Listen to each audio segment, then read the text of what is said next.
representante discente nas eleições, e todos os anos, a menos desse, nunca havia nada sobre eleições de representantes discentes de pós-graduação da POP. Tá? Nesses vários anos, eu consegui me tornar representante discente. Enquanto os alunos da graduação se tornavam representantes já em janeiro ou fevereiro, eu só era representante discente em junho. Porque até lá a documentação de pós-graduação não chegava, não havia nada no processo eleitoral que permitia representantes discentes de pós-graduação. Era uma grande briga, em geral, na véspera de reuniões da congregação. A comissão de pós-graduação ainda me permitia entrar, porque sabia, a gente sabe que ele foi eleito. A congregação era mais burocrática, não permitia enquanto não chegava a documentação. Em vários momentos eu tinha que ficar correndo atrás do meio. A pós-graduação não tem tido apoio institucional para isso. Em várias brigas a gente precisava desse apoio, não temos conseguido. Nós solicitamos há pouco tempo um processo eleitoral para preencher as vagas, porque teve alunos interessados em serem representantes discentes. Solicitamos ao Grêmio. É só o Grêmio que pode realizar essa eleição. Os alunos não podem realizar essa eleição sozinhos.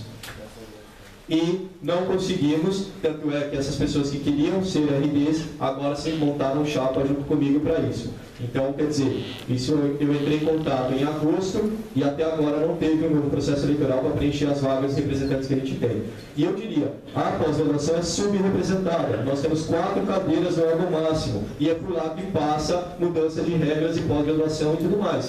Então, eu acho que assim, a gente não teve apoio institucional das gestões anteriores do Grêmio Politécnico para a pós-graduação, que a gente precisava desse suporte lá para fazer uma representação de qualidade para os alunos. Mas a gente se esforçou como a gente pôde nisso aí.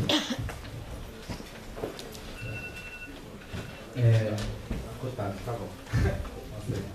Bom, é importante salientar que, dada essa demanda de 2.500 estudantes de pós-graduação, que até então eram negligenciados no processo da sua representação, a chapa paliativa vem sim, né, com um doutorando de engenharia de produção, né, que visa sanar essa problemática.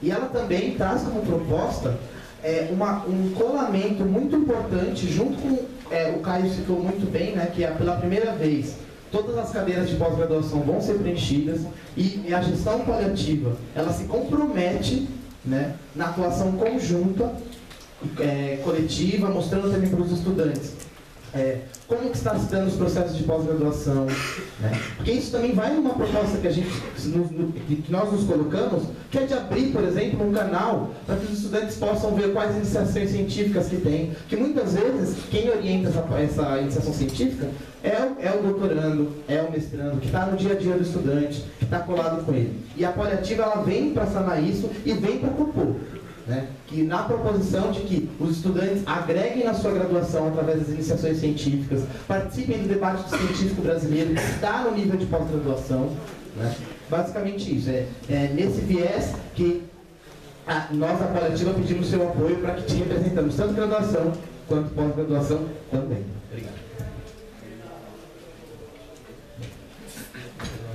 Acho importantíssima essa interação Grêmio e representação discente de pós-graduação. A pós-graduação ela tem uma dinâmica que dificulta a participação das atividades acadêmicas externas, digamos assim, grêmios e tudo mais, organização de eventos. A gente é consumido muito a escrever artigos e tudo mais, e a gente tem um pequeno espaço de representação que a gente tenta aproveitar para isso, assim, para chegar e tem caso de aluno ali, tem mudança de regra, tem alguma coisa, vamos lá, vamos fazer, ok. E os alunos de graduação que estão empenhados nisso, podendo ajudar a gente, a gente ganha mais, assim, digamos assim, na comissão, há uma disputa clara entre professores e alunos. Os professores têm as opiniões deles formadas e tem aquele negócio que seria, digamos assim, o corporativismo deles. E se os alunos não vão, dentro das suas pautas específicas, lutar juntos nisso, a gente não vai conseguir grandes vitórias lá. A gente precisa ganhar isso no debate e no confronto. E aí, quando tem uma representação discente de pós-graduação descolada de uma representação discente de graduação, há um enfraquecimento natural, principalmente da pós-graduação que é subrepresentada, nesse processo. Por isso, agradeço que haja um comprometimento da chapa, se for eleita, e espero que a outra chapa tenha esse mesmo comprometimento, apesar de se dizer de continuação e as anteriores não terem feito. Agora 2 minutos da pergunta da chapa aproximação, um minuto da chapa coletiva.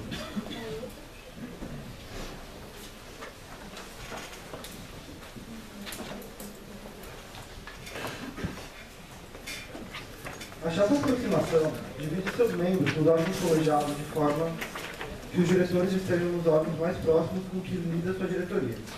Vocês, pela organização dos membros apresentada na Carta Programa, parece não só não seguir uma divisão lógica dos RDs, como parecem não entender direito, significado e o que abrange cada comissão.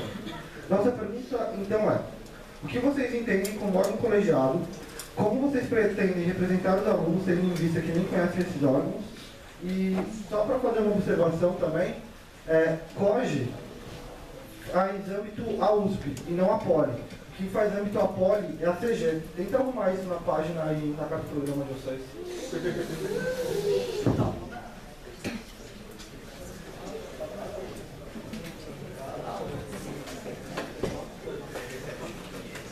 Conforme eu apresentei, nós funcionamos através de comissões.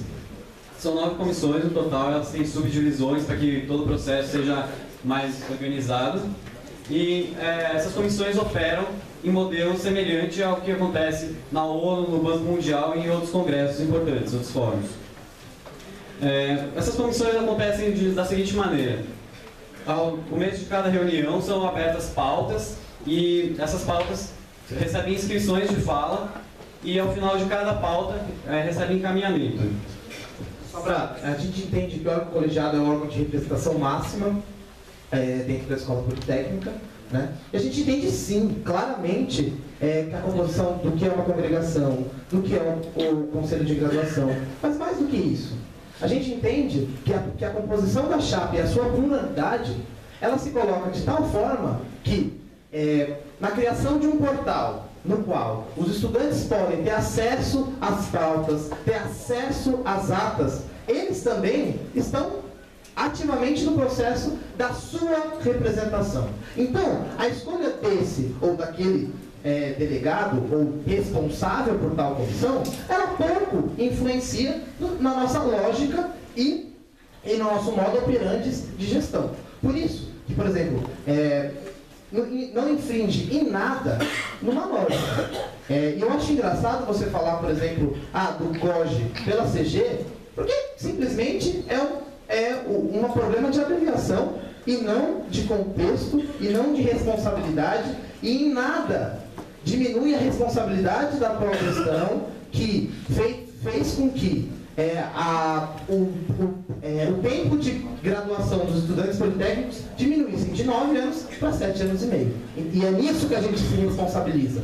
Que é na atuação direta com os estudantes através do nosso portal. Obrigado.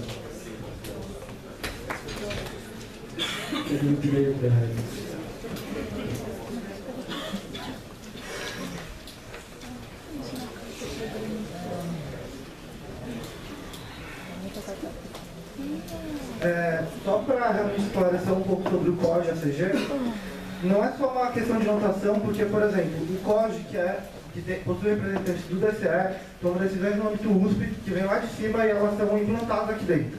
Os 7 anos e meio para a regra de jubilamento, que vai ser implantado na Poli, como vocês estão falando, que foi algo aprovado na CG, não foi na CG que foi aprovado isso, foi no COGE. Então não é que a gente deixou isso ser aprovado aqui, isso veio de cima. Então existe sim uma diferença. Eu acho que é importante vocês saberem disso. Outra coisa, vocês estão falando sobre a lógica da representação discente.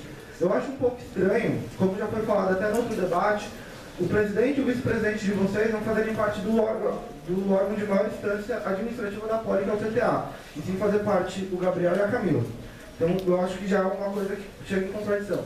Outra coisa que eu acho até interessante é que vocês estão colocando como responsável pela comissão acadêmica uma pessoa que está na comissão ciclo básico, que eu acho que isso está perfeito, mas a pessoa não tem nenhuma responsabilidade dentro da comissão de graduação.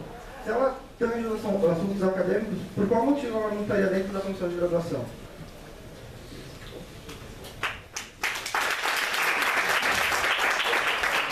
Bom, só para, de fato, aparar um pouco as arestas, a decisão que foi para o COGE, na época, veio de uma decisão da Poli.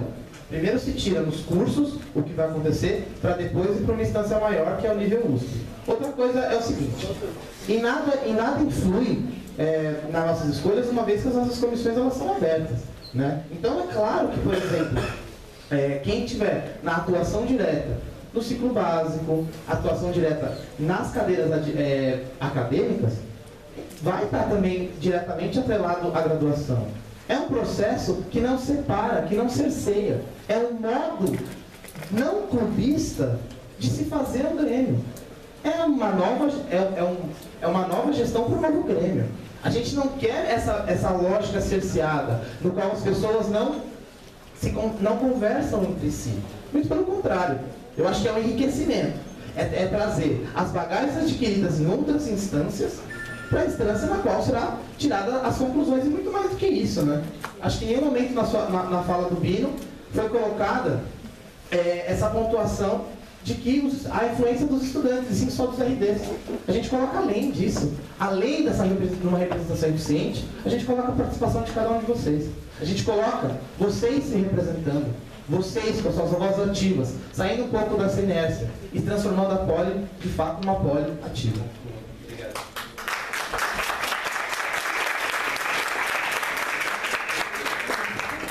Agora a gente dá início à terceira parte, que é pergunta entre chapas que estão concorrendo de Rio do Grêmio e representação docente de graduação.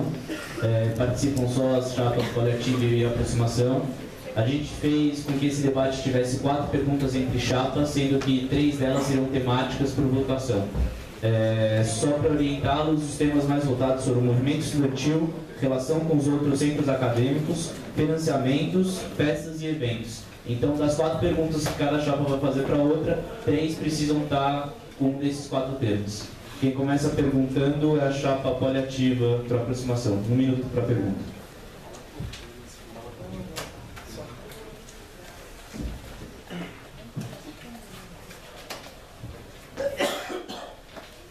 Bom, o tema vai ser endowment e financiamento.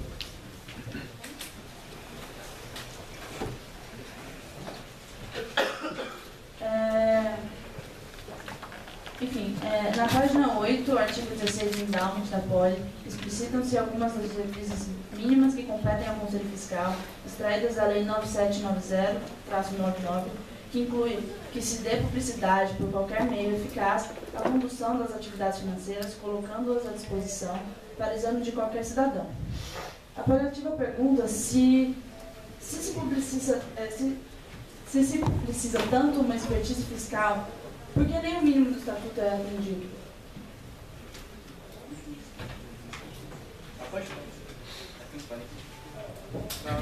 Não, é só... um pouco no artigo, é só tá. a parte final. Não, é só a parte final. Qual que você não entendeu? Posso pegar só o artigo? Não, você não conhece o artigo? Não.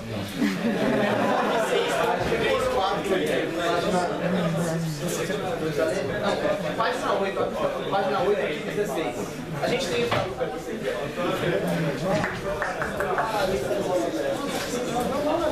Parte da transparência. Primeiro que não teve nenhuma retirada do endowment ainda, tá? Por isso. Ela vai ter essa transparência, só que assim, esse endowment ele tem muito o que crescer ainda. A gente está fazendo essa parte, essa transparência, está pegando a assembleia com os professores para tentar unir, tentar juntar com amigos da Poli para tentar maiores investimentos e ajudar a fazer esses investimentos que não ocorreram ainda. Por isso não teve essa parte de transparência, não houve ainda investimentos, só houveram doações. Entendeu? Por isso.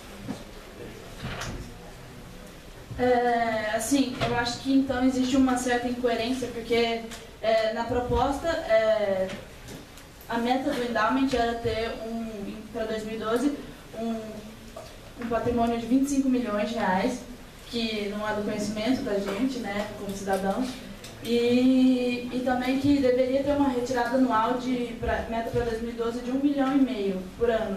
Só que isso não teve se não tem esse patrimônio, se não tem essa retirada, então existe um problema administrativo que é questionável. O que houve de errado?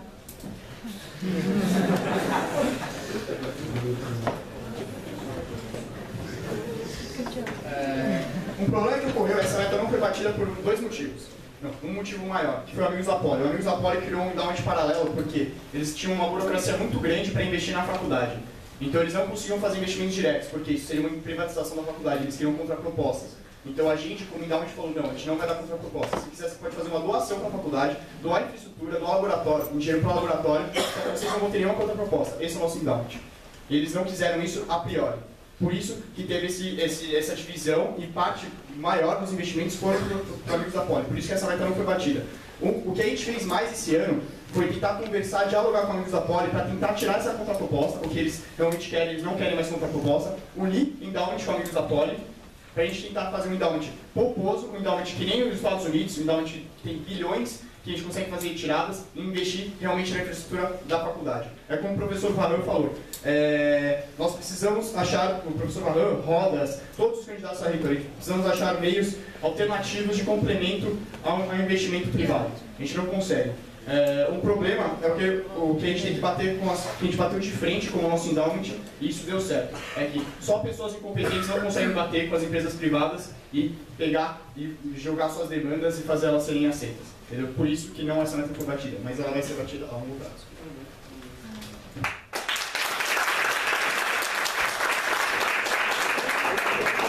Agora a pergunta direta de verdade para a participação.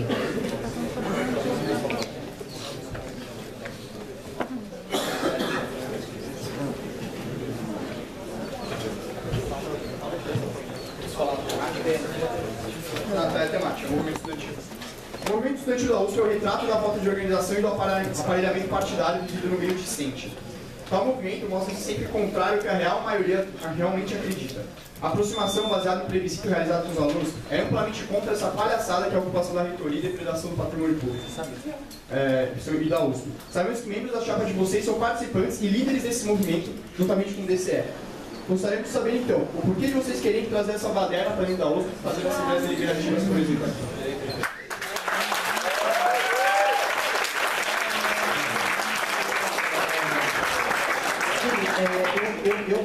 Tipo, a paliativa, inclusive, corrobora com suas afirmações, achando que tem muito erro mesmo. Inclusive, é interessante ressaltar que, por exemplo, todos esses plebiscitos, todas essas opiniões do Politécnico, em nenhum momento e em nenhum fórum foi levado do movimento estudantil, seja CCA, seja assembleias. Quem defendeu contra os catracassos e a própria, e apontando um indicativo de final de greve, por não entender que a condição não estava se dando da melhor maneira, foram membros da chapa paliativa, enquanto o Grêmio se absteve dessa atitude, que era, na verdade, quem ia lá representar. Se o ponto máximo da campanha da aproximação é a representação, então a gente está perdido, porque nem isso de fato é feito, né? E eu concordo com você, eu acho bom que você leia a nossa carta programa, que a gente coloca que não vai ser o único meio de sondar as opiniões dos estudantes ou coletar essas opiniões, vai ser por meio de assembleias, muito menos assembleias de caráter deliberativo. A gente coloca inclusive um quórum super alto para que ela possa vir a ter um caráter deliberativo desde que a plenária assim queira, né? Atualmente no estatuto da Poli, do Grêmio, você precisa de 2% para que ela seja deliberativa. A gente coloca como quórum mínimo 10, tipo de cara, né? 10%. E mais do que isso já mostra, né, que a desconstrução de discurso vai ocorrer aqui, né? Porque fomos lá defender, fomos lá votar contra catracassos e não simplesmente colocar na página do Facebook, ó, galera, vai acontecer, cheguei mais cedo. Não, vamos lá e vamos defender. A gente sabia que o estudante politécnico era contra essa atitude. E a gente, reivindicando enquanto estudante politécnico, também se coloca nessa frente de batalha, nessa frente de luta. Entendendo que sim, é o estudante politécnico que é contra o catracasso que tem que se posicionar lá, coisa que o Grêmio Politécnico e a sua continuidade não farão. Obrigado.